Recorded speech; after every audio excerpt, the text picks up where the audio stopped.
अब इंडिया को अपने असली रूप में आना पड़ेगा। देखो बहुत हो गया मजाक, लिटरली मैं बता रहा हूँ, दिल टूटा था जो कुछ भी हुआ पिछले मैच में। एक बहुत भद्दा सा किस्म का मजाक हुआ हमारी इंडियन टीम के साथ, लेकिन जो भी हो इस बार तमाम मेरे प्यारे पाकिस्तानी लोग जो हैं वो तैयारी करके बैठे होंगे जश्न मनाने का, क्योंकि अगर ये मैच श्रीलंका जीतता है तो श्रीलंका ओडीआई सीरीज जीतेगा इंडिया से, और कोई 11 साल बाद जो है ये सीरीज, बल्कि 11 साल के बाद जो है मेरे ख्याल से, हाँ एग्जैक्टली 11 साल के बाद कोई सीरीज जो है वो इंडिया से जीतेगा। लास्ट टाइम जब इंडिया से जीता था उस टाइम पर कुमार संगकारा श्रीलंकन टीम में थे, और अब जो है यहाँ पर बहुत अरसा हो गया और अब इंडिया के पास एक फाइनल मौका है कि इस सीरीज को ड्रॉ कर ले, बिकॉज जीत तो सकते नहीं है। पहला मैच टाई हुआ था ओडीआई का, दूसरे मैच में श्रीलंका ने 32 रनों से जीत हासिल की थी, इंडिया को एक बहुत बड़ी शिकस्त हुई थी। हालांकि लोग कहते हैं शिकस्त इतनी बड़ी नहीं थी, लेकिन भाई साहब मानो या ना मानो शिकस्त थी बड़ी,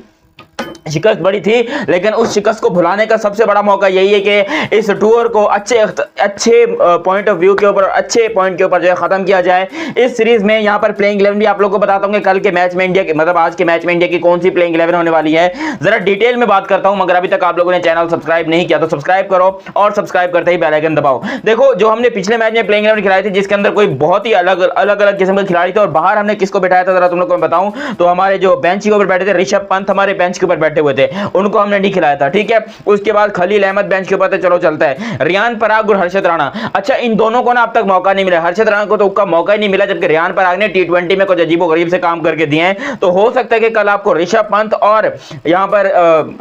रियान पराग जो है वो इंक्लूड होते दिखाई दें, और बाहर किसको बिठाया जाएगा तो ये भी एक बहुत बड़ा सवाल है। तो भाई मेरी नजर में तो कल के दिन में ये वाशिंगटन सुंदर को बाहर बिठाने वाले हैं,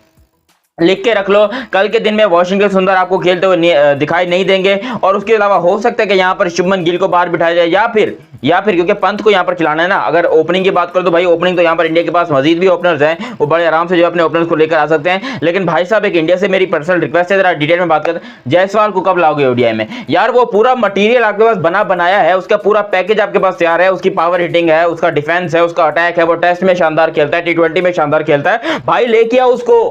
उसको ओडीआई में लेके आओ। अगली कोई भी सीरीज होने वाली है ओडीआई की, इंग्लैंड के खिलाफ है मेरे ख्याल से 3 वनडे मैचेस की सीरीज, तो उसके अंदर बहुत जरूरी है टीम इंडिया के लिए कि जायसवाल को रेडी करे भाई। अब कब तक रोहित शर्मा अपने कंधों के ऊपर जो है टीम को लेकर चलेगा? वो बंदा अकेले ओपनिंग की पोजीशन संभाल रहे हैं। शुभमन गिल साहब जो है वो थोड़े बीमार है, पता नहीं उनके मसानों में खुजली है, पता नहीं क्या है, मुझे नहीं पता, लेकिन उनको जो है थोड़ा सा प्रॉब्लम है, तो शुभमन गिल के ऊपर हम डिपेंड नहीं रह सकते। आपको हर हाल में देखो, कल का मैच बड़ा इंपॉर्टेंट इसलिए भी है क्योंकि दिल टूटा है, और पाकिस्तानी मेरे जो लोग हैं, मेरे जो सब्सक्राइबर हैं पाकिस्तानी, मैं खुद हालांकि पाकिस्तानी हूं, लेकिन वो लोग जो है मुझे कमेंट सेक्शन में बड़ी गालियां दे रहे थे, बड़ा उन्होंने मुझे बुरा भला कहा है। सब लोग मुझे टॉन्ट कर रहे थे, देख ले तेरी इंडियन टीम का क्या हुआ, देख ले इंडियन टीम ने एक्सपोज हो गई, देख ले इंडियन टीम को श्रीलंका की टीम ने हरा दिया। फिर भी मैंने उन लोग के मुंह बंद करा कि कम से कम यूएसए से तो नहीं हारे।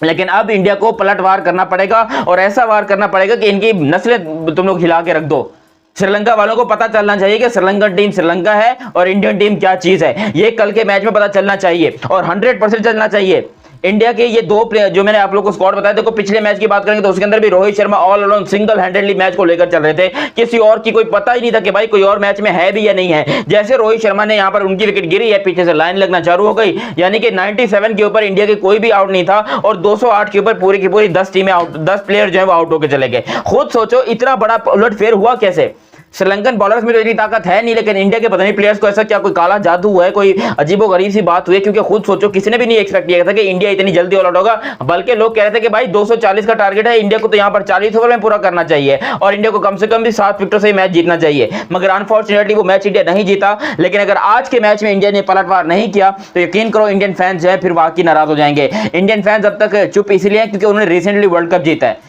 वो कहते हैं चलो कोई बात नहीं यार, प्लेयर्स हमारे थोड़े थके हुए हैं, इनको हम क्या इतना डिस्टर्ब करें, वर्ल्ड कप विनर्स हैं, रोहित विराट ये सब कुछ उसके अंदर थे, इनको हम कुछ भी नहीं कह सकते बुरा भला, बिकॉज अभी इन्होंने हमें एक बहुत बड़ा तोहफा दिया है। लेकिन भाई साहब वो तोहफा एक अलग चीज है, लेकिन यहाँ पर सीरीज का बराबर करने एक अलग चीज है, वरना एक बहुत बड़ा जो है आप कह लो बदनामी का दाग लग जाएगा कि भाई साहब इंडियन क्रिकेट टीम श्रीलंका से ओडीआई की सीरीज हारी, और ओडीआई वो फॉर्मेट है जिसके अंदर इंडिया सबसे ज्यादा स्ट्रांग है। मैं टी20 में इंडिया को इतना नहीं मानता, मैं टेस्ट में इतना नहीं मानता, लेकिन जितना ये टीम ओडीआई की नंबर 1 है, या ओडीआई में ये टीम अनबीटेबल है, चाहे इसके सामने ऑस्ट्रेलिया आ जाए, कोई आ जाए। आप लोग को मैं बताऊं 2023 के वर्ल्ड कप में ये वाहिद टीम है जिसने 10 मैचेस लगातार जीते,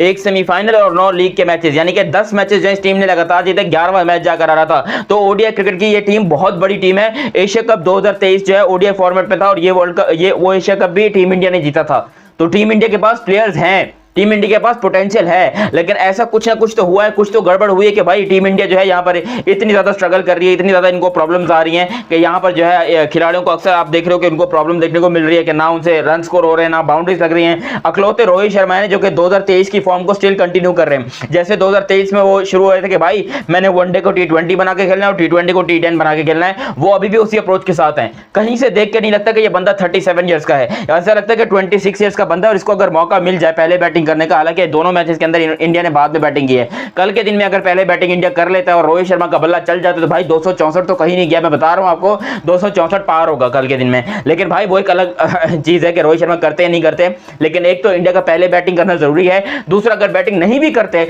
तब भी इंडिया को हर हालत में ये नहीं बोलूंगा हर कीमत में, वरना ये पाकिस्तानी जो लोग बैठे वो कहेंगे ये तो कीमत दी है, ये तो फिक्स किया, ये किया वगैरह वगैरह कर, हर हार में जो है कल के दिन में इंडिया को जीत हासिल करना जरूरी है, बिकॉज इंडिया की लेगेसी का सवाल है।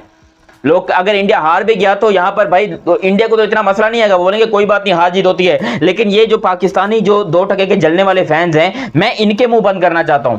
जो लोग मुझे कमेंट सेक्शन में आकर पिछले मैच के बाद जो है गालियां दे रहे थे, मुझे उल्टा सीधा कह रहे थे, मैं इन लोग के मुंह बंद करना चाहता हूं, क्योंकि इनके मुंह फट ये इतने हो चुके हैं, यकीन करो इनके मुंह में नफरत भरी हुई है, इनके दिलों में नफरत है। ये हर वक्त सिर्फ और सिर्फ हिंदुस्तान को हारता हुआ देखना चाहते हैं। ये चाहते हैं कि हिंदुस्तान टीम हर वक्त हारती रहे, हिंदुस्तान टीम का भरा जो है वो एक्सपोज होती रहे, तो किसी तरीके से हमें कंटेंट मिलता रहे, किसी तरीके से हम यहाँ पर जो है अपने यूट्यूब के ऊपर पापड़ बेलते रहें। तो भाई साहब कल के दिन में तुम्हें तुम्हारा औकात याद आ जाएगी, श्रीलंका को भी पता चल जाएगा कि भाई इंडियन टीम क्या चीज है। श्रीलंका वालों की किस्मत अच्छी है कि पता नहीं ये रोहित जो है वो अपना विराट भाई जो फॉर्म में नहीं है, लेकिन कल के दिन में आपको विराट भाई को देखना पड़ेगा विंटेज विराट भाई के रूप में, बिकॉज उनको यहां पर लाया गया है। वो आना नहीं चाहते थे, वो मेरे ख्याल से रेस्ट करना चाह रहे थे, लेकिन गंभीर भाई ने बोला कि नहीं भाई इधर आके तू पहले जो है यहां पर आके अपना ओडीआई सीरीज खेल, उसके बाद जितना मर्जी रेस्ट कर ले, क्योंकि चैंपियंस ट्रॉफी से पहले मेरे ख्याल से ये इंडिया के 4 मैचेस बाकी हैं, एक ये वाला मैच बाकी है और 3 आगे ओडीआई के मैचेस हैं। उसके बाद डायरेक्टली इंडिया के सारे मैचेस चैंपियंस ट्रॉफी में ही खेले जाएंगे, उससे पहले फिर कोई मैचेस नहीं है भाई साहब। तो यहां पर विराट का खेलना जरूरी है और एक मैसेज सेंड करना जरूरी है तमाम हेटर्स को, जितने भी हेटर्स इंतजार करेंगे विराट कोहली किसी तरीके से फेल हो, उसकी थोड़ी सी बसले पड़े उसके अंदर, तो किसी तरीके से हम कमबैक करें और ऐसा कमबैक करें कि हिस्ट्री याद करें। तो यहां पर भाई विराट का कमबैक करना बड़ा जरूरी है, बड़ा ही जरूरी है। रोहित शर्मा का इतना नहीं है, क्योंकि रोहित अपने आप को प्रूव कर चुका है। रोहित ने 2 बार से 50+ रन की इनिंग खेली है और वो 10,000 रन क्रॉस कर चुके हैं इस टाइम पर वनडे इंटरनेशनल में। तो रोहित शर्मा अपने रिकॉर्ड्स की तरफ जा रहे हैं, वो बहुत जल्दी सौरभ गंगुली का 11,000 का रिकॉर्ड तोड़ेंगे, तो तब तक के लिए तो वो आराम से है ही है। तो रोहित शर्मा के पास वो रिकॉर्ड है, जबकि विराट कोहली इस टाइम पर 13,000 रन के ऊपर है। उनको किसी भी हालत में सचिन सर का रिकॉर्ड तोड़ना पड़ेगा, जो कि नामुमकिन है, because 18,000 run in ODI cricket is not a joke भाई, ये सिर्फ सचिन सर ही कर सकते हैं। लेकिन विराट भाई को इतना बोलेंगे सेंचुरीज का रिकॉर्ड तो तोड़ दिया, लेकिन अब उस रिकॉर्ड के कम से कम करीब तो पहुंचो, और करीब ऐसे ही पहुंचोगे जब आपकी जो टीम है या जब आप हो मेहनत करके श्रीलंका जैसी टीम को हराओगे और सीरीज में हराओगे, तब आएगा असल मजा और तब होगा इन हेटर्स का मुंह बंद। बाकी आप लोग भी अपनी राय कमेंट सेक्शन में दीजिएगा, और अभी तक आप लोगों ने चैनल सब्सक्राइब नहीं किया तो सब्सक्राइब कीजिए और बेल आइकन दबाइए। मिलते हैं अगली वीडियो में, तब तक के लिए आप मुझे दीजिए इजाजत। अल्लाह हाफिज।